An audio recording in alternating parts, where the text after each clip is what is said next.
Welcome back everyone. In this video we're going to look at a broad overview of how the Quran was transmitted, and in doing so we will present some more challenges to modern Muslim claims about its preservation. But before we get into that, let's look at the word Quran itself.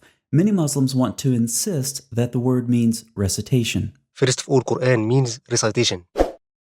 فإذا قرأناه فاتبع قرآنه. The main source for the transmission of Quran is the oral recitation. Did you catch that? They want the Quran to mean recitation, and only recitation. They want to limit the possible range of definitions of the word to recitation because they feel it strengthens their case for the oral transmission of the Quran. For some reason, they believe this is where their best arguments are. However, about the word Quran, Yasir Qadhi states, the most popular opinion, and the opinion held by Tabari, is that the word Quran is derived from qira'a, which means to read, to recite. Quran thus translates as the recitation or the reading. Now this is nothing new except to some Muslim apologists, I suppose, but it's been long acknowledged that Quran can mean read or recite. Let's look at a couple examples. It's a Quran that we have revealed in portions so that you may read it. It's a discourse that can be read. It's a Quran that can be read. And it's a book of which the verses are made plain, an Arabic Quran. So translators acknowledge just what Yasir Qadhi said. Quran can mean reading or recitation. It can be used even in parallel with a book or along with the verb to read. But why the uncertainty? Quran is, I think we would agree, a fairly important word for Muslims. Why does Yasir Qadhi talk about the popular opinion for the definition of the word? Well, if we look this word up on Quran Gateway, it gets a foreign word tag. It turns out Quran is one of those foreign words of the Quran. Arthur Jeffrey, among others, has analyzed this word in depth, comparing it to other Semitic languages, concluding, in his day it was largely thought to derive from Syriac, meaning the reading, and there's little doubt that the word came to Muhammad from Christian sources. So Muslims, do not intentionally limit the definition of Quran in order to try to strengthen your case about the oral transmission of it.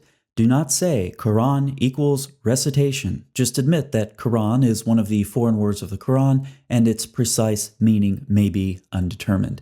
Now, with respect to the oral transmission of the Quran, how is this claim held up under scrutiny of recent scholarship? Islamic tradition argues that the Quran's transmission was firmly controlled by the practice of oral recitation. Doubts have been shed, however, on this traditional view.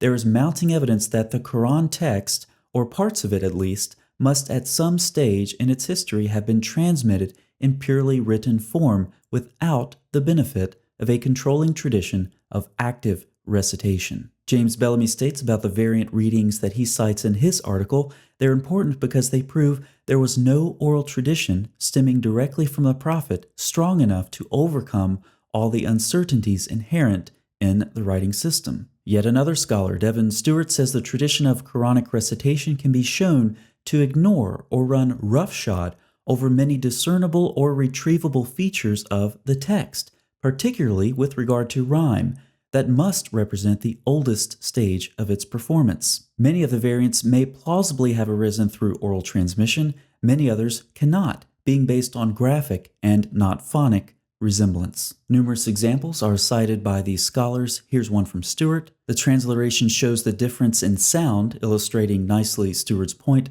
though of course the graphic similarities are lost in transliteration. So we have indication from the manuscripts that the oral transmission of the Quran broke down. But how early did this happen? Very early. Zayd started compiling the Quran by collecting it from leafless stalks of the day palm tree, pieces of leather and hides, and from stones and memories of men. Remember how difficult this job was. If Abu Bakr had ordered me to shift a mountain among the mountains from one place to another, it would not have been heavier for me than this ordering me to collect the Quran. Now, what was Abu Bakr thinking, making Zayd do all of this work, going and collecting the Quran from various sources? If the Quran was so well preserved in the memories of Muslims, then the Caliph should have just called 2 or 3 reciters, have them sit down at a table, they recite, Zayd writes. It's as simple as that. The only problem that Zayd should have had was a tired hand from all of that writing, but that's not the case. He had to go collect the Quran from various sources, some of them written. So we have indication from the Muslim sources themselves that within about a year after Muhammad's death, the oral transmission of the Quran had already broken down. Now we all know that the standard Quran comes from the Hafs recitation. So let's take a look at the Isnad. Samuel Green made this diagram based off of the text below it, which comes from the Islamic Awareness website. Now there are several problems here, so let's talk about them. For example, we have reports that the Qurans of Ibn Masud and Ubay didn't match each other, or the modern Quran.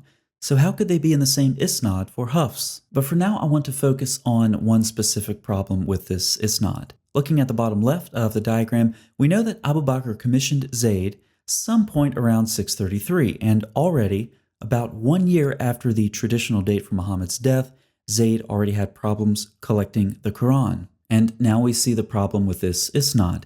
It's incomplete. Zayd used sources, and they should have Isnads. Someone had to write the Quran on the stones that Zayd used, same for the leather and the palm stalks.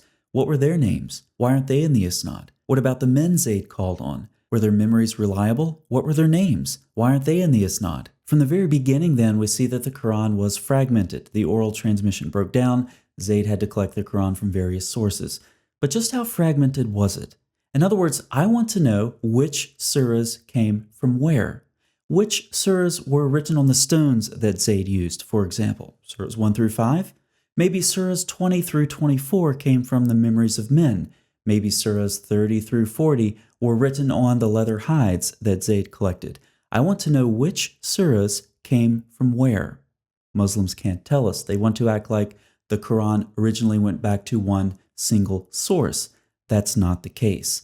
Now let's go back to this Isnad and look at some of the names on the bottom. These are very big names, of course: Uthman, Ubay, Zayd, Abdul ibn Masud, and we have good reason to think that none of these readings made it through a critical period in the history of the Quran in the early 8th century. And here we go again, featuring Caliph Abdul Malik and his general al-Hajjaj. He mocked Ibn Masud, saying, "How I wonder about him. He claimed to have read the original Quran of God. I swear by God that it is just a piece of Rajah's poetry of the Bedouins." He also said, "Ibn Masud is the chief of hypocrites. If I had lived in the same time as his, I would have soaked the ground with his blood." Al-Hajjaj would often threaten to kill the people of Kufa should they not cease following the reading of Ibn Masud, and he swore that he would erase Ibn Masud's reading from the Mus'haf with a rib of a swine. So let's compare and contrast the opinions on Ibn Masud. Muhammad said, "Learn the Quran from him." Al-Hajjaj said he was a chief hypocrite who should have been killed. "I would have soaked the ground with his blood. I would erase his reading with a swine's rib, and I'll kill you if you follow his reading." Oh, and by the way, Muslims, I already know every source I cite in this video that you don't like is weak, and you will reject it. So go ahead and post more of those ad hoc responses in the comments section below. Now, as we discussed previously, Al-Hajjaj made his own recension of the Quran and destroyed competing readings. But his destruction was not limited to public property like the case of Uthman, but rather included both public and private property. Al-Hajjaj was thorough, if nothing else. Remember all of those very important names that we saw at the bottom of the Isnad? As for the fate of the Codex of Ubay, the well-known Quran reader, Khalaf bin Hisham, speaks about the existing codex with skepticism. He uses the common expression yunsabu, is ascribed to. Regarding the Codex of Ibn Masud, he was similarly circumspect. In these traditions, there is no longer any mention of previous codices. Rather, there is mention of that which supposedly corresponds to the alleged reading of Ubay or Ibn Masud. In other words, codices containing the older recensions ceased to exist at the time. By the end of the 2nd century AH, any mention of an Uthmanic codex was strongly distrusted. And of course, by the end of the 8th century, as we've previously discussed for Malik bin Anas, the Uthmanic Codex has disappeared. Now, as a side note, Muslims have known about this for a long time. After all, we're reading Muslim sources. Yet, what have Muslims been telling the rest of the world? They've been telling us that they have the Uthmanic manuscripts, until recently. Muslim scholars Asanalou and Al-Tukulaj state that one of the most important questions of Quranic history is the whereabouts of the Mus'hafs attributed to Caliph Uthman, and whether any of them have reached the present day. Unfortunately, we do not have a positive answer to this question. In our view, this situation is one of the greatest weaknesses of the Islamic world throughout history. They further describe how they would like to publish the Topkapi manuscript as either one of Uthman's personal manuscripts or one of the manuscripts that he sent out to various cities, but they can't do that. Now, why the lack of early manuscripts, Muslims? It seems to have something to do with this cycle of recension, revision, and destruction that we see in early Islamic history. Uthman revised the Quran, then destroyed his sources. Al-Hajjaj revised the Quran and then destroyed competing readings. Now, what about Al-Hajjaj's Quran? What happened to that? Well, thankfully, when the Abbasids took over, they seemed to largely want to take credit for the Umayyads' work. So Al-Hajjaj's manuscript was given some mercy. As regards the Mus'haf of Al-Hajjaj, the Abbasids similarly attempted to replace them. In one such tradition, the third Abbasid Caliph, Al-Mahdi, permitted the sending of one more Mus'haf to Medina after the Mus'haf of Al-Hajjaj had been replaced. It was not destroyed, but rather put in a box on the side. It is also likely that the other codices in the major cities were no longer in use. So let's take all of this information back to our Isnad. We have reports of all of these early readings being eliminated or prohibited by penalty of death in some cases. None of these readings appear to make it past Al-Hajjaj. As we saw, Hajjaj carried out an extensive Quranic destruction campaign, even more so than Uthman before him. The things that happened in the turmoil of attempting to standardize a Quran in the first Muslim century actually undermined the contributions of the various authorities on which this incomplete Isnad chain rests. Now maybe you're thinking there's no way the Caliph and his general could establish their own standardized reading and destroy the other readings. Two things. Number one, the Islamic world was not so large and stable at this point as the Islamic traditions tell us. Number two, think about what happened in 1924. In the early 20th century, the shape of the Quran would have seemed anything but clear. In fact, the Egyptian government was motivated to begin the project that will lead to the Cairo Quran edition due to the variants found in the Quranic text that they had been importing for state schools. It's at this point that they standardized the Hafs version and destroyed the variant Qurans by sinking them in the Nile River. Through the following decades, this Quran quickly became the standard reading throughout the Muslim world. If Egypt could do this in 1924, why not Al-Hajjaj in the early 8th century? Now let's look at some additional problems with Hafs. There is no unanimity over its precise shape. 4 different lines of transmission are claimed for it, and discrepancies abound in the various texts claiming to transmit it. And when it comes to discrepancies or differences within various Qurans, most Muslims simply do not have a mental framework to process such a concept. Perfect preservation has been drilled into their minds so much that they can't think clearly about this topic.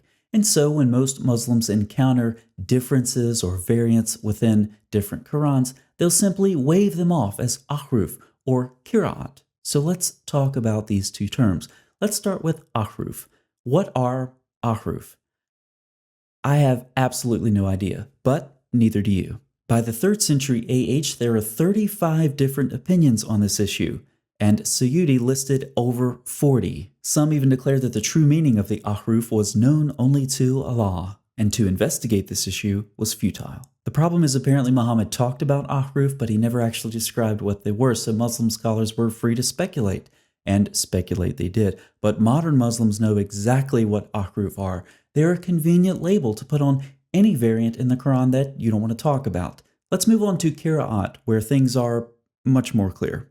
Qiraat, or readings, are part of the history of the text, not its starting point. The idea of different yet equally canonical Qiraat did not develop before the 10th century, when great divisions over the Quranic text led Ibn Mujahid, among others, to sponsor this regulatory concept. He argued that there are 7 equally valid Qiraat.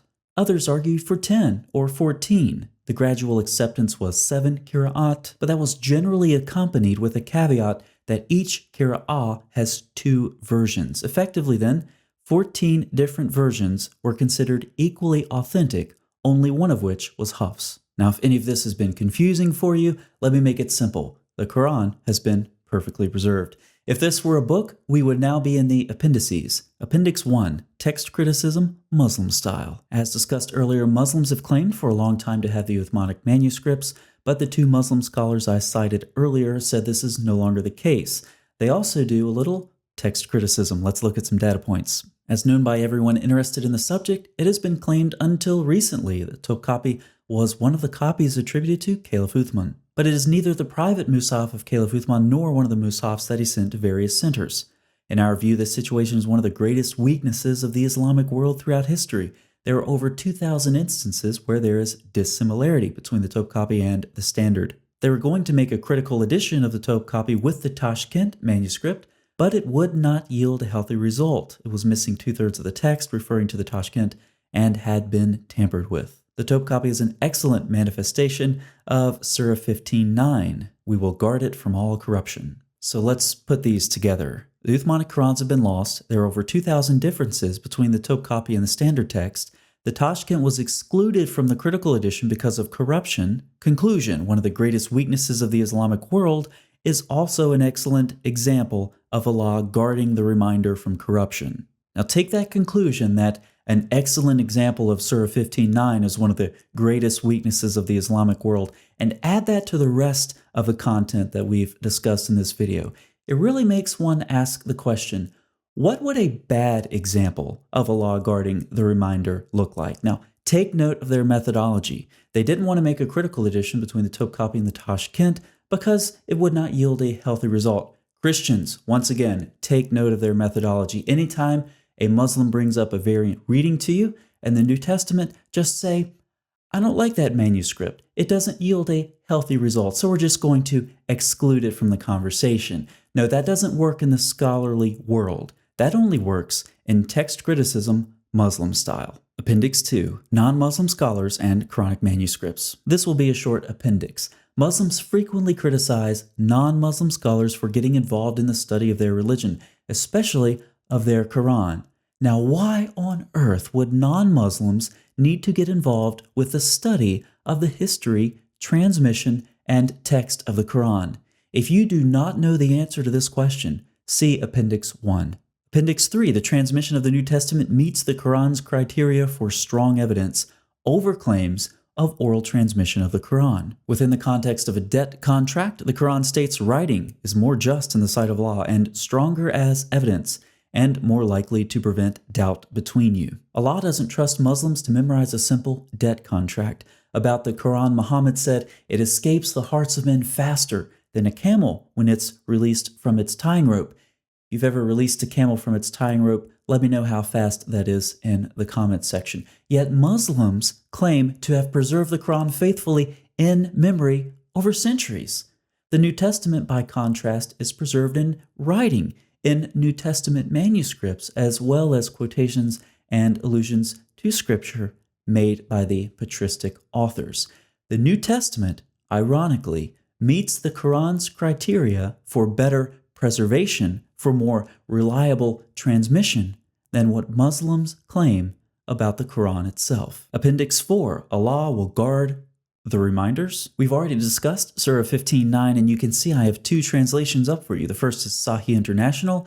It's concealing something. The Arabic does not say Quran in this verse. It says al-dhikra, the reminder. Now, why would some Muslims do this? Why would they translate Quran when Quran is not what's in the Arabic? I suspect it's to conceal an inconsistency. The prior revelations are all referred to by the same word. In context, it refers to the Torah in Surah 21:48 and 21:105, and to prior revelations in Surah 21:7. And notice in Surah 57:16, where the reminder is put on par with the scripture of old. So we see that the prior revelations are referred to as the reminder as well. And Allah said He would guard the reminder in Surah 59, yet Muslims claim that the other reminders have been corrupted.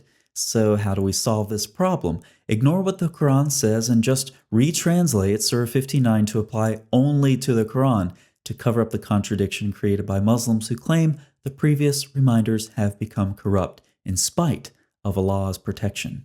Appendix 5, Hafs is a liar burning in hell. The Shias love talking about this stuff. I'll put this link in a pinned comment for you.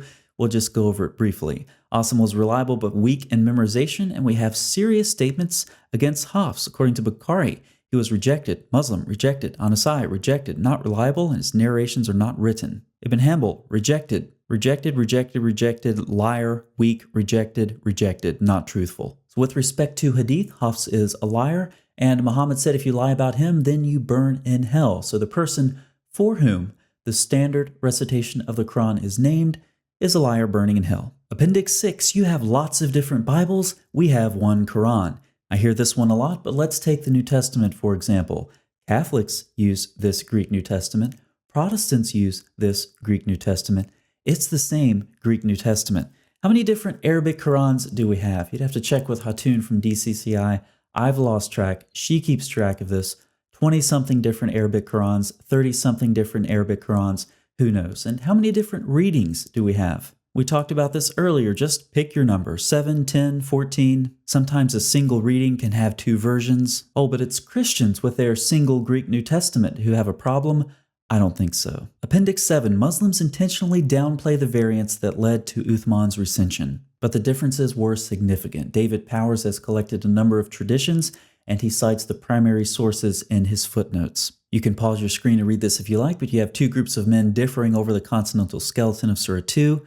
Hudayfa's face turned red. He stood up, ripped his tunic in 2, and declared he would ride to Uthman, and he did. He advised him about the gravity of the situation and warned that if the caliph did not take immediate action, the enemies of Islam were on the verge of striking a fatal blow to the new religion. Contrary to modern Muslim claims, the early Muslims indicate over and over that the differences in the early Qurans were severe. They were of such a nature as to cause the first Muslims to accuse one another of infidelity.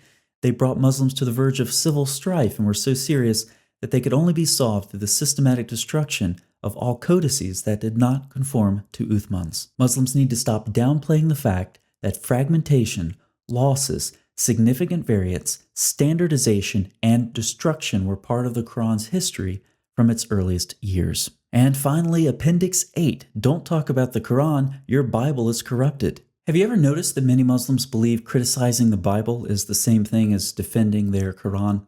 The 10th century is a really interesting period in Muslim history. You have 2 conflicting things going on at the same time. We've already seen Mujahid and other scholars, and they're forced, due to differences in the Quran, to establish equally canonical but different readings. On the other hand, the eternal Quran is winning the debate over the created Quran. Now, as the Quran becomes eternal and this becomes part of Orthodox Sunni doctrine, one can easily see how it would be heretical to subject the Quran to critical scrutiny. As it becomes eternal, as this doctrine becomes orthodox, the Quran somehow becomes conflated with the attributes of Allah. And so Muslim scholars instead turn their attention away from the Quran to the scriptures of the Jews and the Christians, and they begin developing their polemics. So when we see modern Muslims today exempting their own scriptures from critical scrutiny, but subjecting the scriptures of the Jews and the Christians to the same, we see them reflecting theological presuppositions and methodologies that have been deeply embedded in the Muslim mind for centuries. See you next time.